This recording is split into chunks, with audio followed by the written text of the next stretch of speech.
Muito bem, estamos de volta com o nosso Gazeta Entrevista desta noite para o terceiro bloco do programa. Você já sabe, né? Nada melhor para um bom bate-papo do que estar acompanhado de um Guaraná Antártica. Guaraná Antártica, o sabor do Brasil, sempre presente nos melhores momentos da nossa vida, não é verdade? No aniversário, na festa, no churrasco. Guaraná Antártica é o sabor do Brasil, distribuído no Acre pela Acre Beer, distribuidora Ambev. Prazer de receber neste segmento do Gazeta Entrevista a professora Denise Ataíde Dutra. Ela é mestre em administração pública pela Fundação Getúlio Vargas e está no Acre a convite da Uninorte para ministrar o primeiro módulo do curso de MBA em Gestão Empresarial, que tem início nesse próximo dia 17 de março.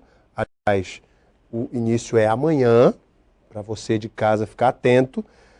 Na disciplina específica Aspectos Comportamentais da Gestão de Pessoas.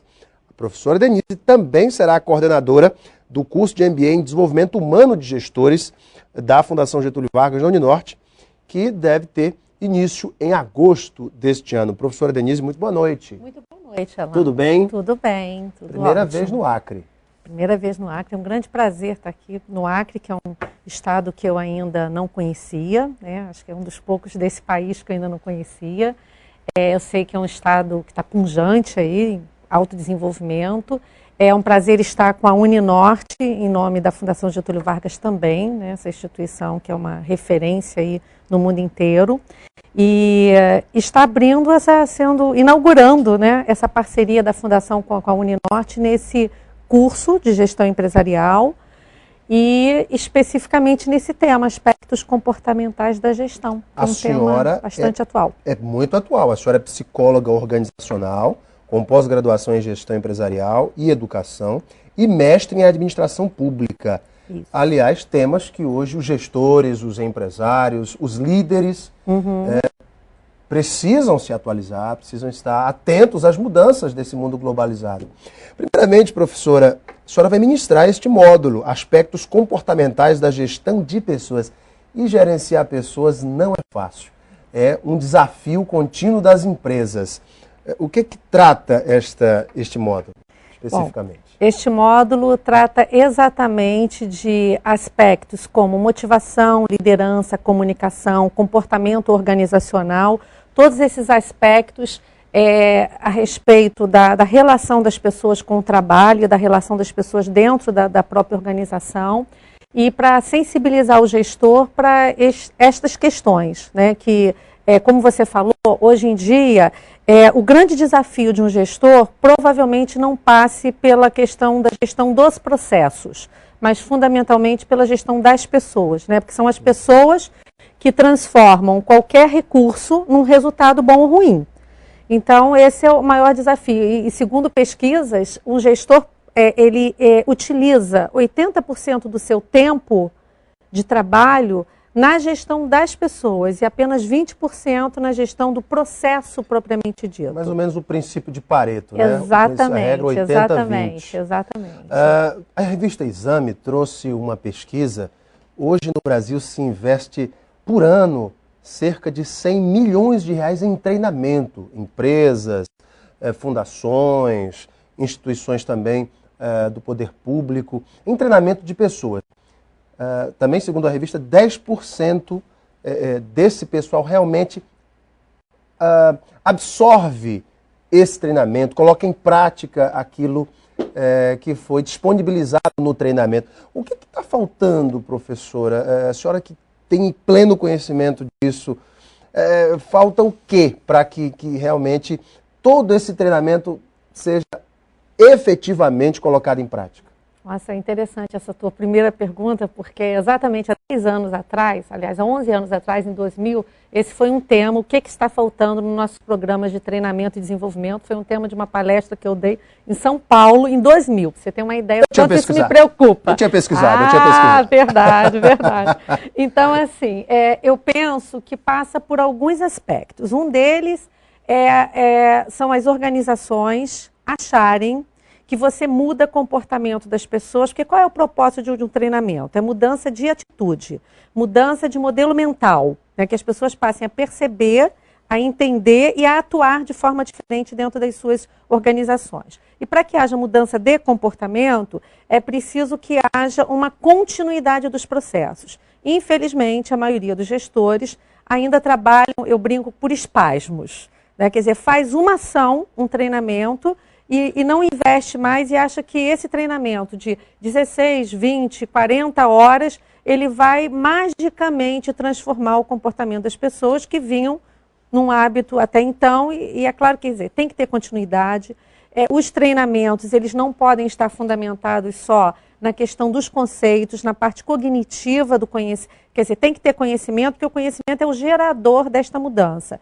Mas precisa ter toda uma metodologia, né, como diria nosso conhecido e querido Piaget, que as pessoas façam uma construção desse conhecimento, ou seja, que atinja também o âmbito afetivo do indivíduo, não só o cognitivo. As pessoas, não adianta só ela conhecer, não é uma questão só de enriquecer o vocabulário, é uma questão de provocar nas pessoas uma consciência nova, né? E isso a gente faz com toda uma metodologia que nem sempre os treinamentos contemplam. Mas os treinamentos, embora sejam muito eficientes, eficazes também, não podem fazer o milagre que a própria mudança, a própria gestão, a própria empresa tem outro que, aspecto. Não é? A empresa Exatamente. tem que dar o exemplo. Exatamente. Aquilo que Maxwell, que James C. Hunter falam de liderança propositiva, liderança servidora, que primeiro age para que os servidores e os colaboradores possam captar esse exemplo. Esse é o segundo aspecto. Quer dizer, tem um aspecto que eu acho que somos nós, pessoas de treinamento, como é que fazemos isso, que também é uma questão. O segundo aspecto se a organização ela leva uma proposta de mudança de comportamento das pessoas dentro das suas organizações, líderes e não líderes, né, pessoas de um modo geral, e ela não tem ações de sustentação, ou seja, se não há uma política de retenção das pessoas, se não há uma política de reconhecimento, valorização, de valorização e meritocracia. reconhecimento, exatamente, se não há uma política de avaliação de competências, de avaliação de resultados. Estabelecimento de metas. Exatamente. Factíveis, né? Quer dizer, quando eu falo reconhecimento, não é só o aspecto remuneração, não. Isso é uma das dimensões desse reconhecimento. Mas do próprio relacionamento. Por exemplo, hoje em dia, as pessoas estão buscando muitos desafios, elas querem perspectiva de crescimento dentro das suas empresas. Verdade. Então, uma empresa que, por exemplo, quando tem uma oportunidade, ela vai ao mercado e traz uma pessoa de fora e não olha para ver se dentro tem alguém que possa ser trabalhado e desenvolvido para assumir aquele novo desafio, por exemplo, perde. Então, é isso que você falou. Quer dizer, não adianta você fazer treinamentos, e que às vezes as pessoas falam até, não, a gente precisa motivar as pessoas. Se a própria empresa... se a própria empresa não tem ações... Exatamente. Não derem o exemplo. Exato, perfeito. Isso é muito importante. Professora, hoje nós vemos o ingresso no mercado de trabalho da geração chamada geração Y. São aqueles que já nasceram com o celular, internet, iPads, notebooks já na mão. Exatamente. Já saem direto da sala de parto, já estão diante de um computador. Eu brinco que o DNA deles não é um DNA como a gente aprendeu nas aulas de biologia, né? É um DNA em chip. Em chip. Em chip. Muito boa essa, muito DNA boa. em chip. Eu sou do tempo que celular era uma ideia ainda muito distante. Não vamos falar disso. Olha, na verdade, todos nós somos, se não nascidos, né, nessa geração que se caracteriza... Quem tem mais de 30 anos... essa geração que a gente chama de Y, ou de Millennials, ou de NET, a gente vê diversas nomenclaturas aí, mas todos nós que vivemos no mundo de hoje, que estamos tendo que nos adaptar a toda essa tecnologia e utilizar essa tecnologia como uma ferramenta, seja de gestão, seja de relacionamento, todos nós hoje, independente de termos menos de 30 anos ou mais de 30 anos, a gente tem Facebook, a gente se comunica em tempo real, online, com várias pessoas, a gente tem cursos como a própria Fundação online. Então, assim, hoje não dá para a gente ignorar essa tecnologia. Vou te contar um segredo. Já fiz um curso de gestão pública pela Fundação Getúlio Vargas online. Pois é. Já fiz esse curso. Então, maravilhoso. Assim, todos nós somos imigrantes, vamos chamar assim, digitais, porque nós estamos vivendo nesse mundo e estamos tendo que nos adaptar e aprender e a conviver assim como os menos de 30. E os patrões, os gestores mais tradicionais, estão se adaptando, estão sabendo utilizar a inteligência, a capacidade dessa geração Y nas empresas? Olha, esse foi um tema que em maio do ano passado eu coordenei a comissão temática de um congresso voltado para essa discussão, né? Nós tínhamos lá 54 especialistas em 3 dias de evento discutindo essa questão das gerações. Primeiro, eu tenho um pouco de receio, acho que vale a pena a gente fazer essa ressalva, com qualquer tipo de categorização ou rótulo, vamos chamar assim. Mas, de qualquer maneira, a gente não pode negar que cada geração, em função de fatos históricos, principalmente históricos, sociais, econômicos, ela tem influências muito fortes, né, as gerações ao longo do tempo. E é claro que nessas últimas, em função dessas mudanças muito aceleradas da tecnologia, essas mudanças elas estão muito mais exacerbadas.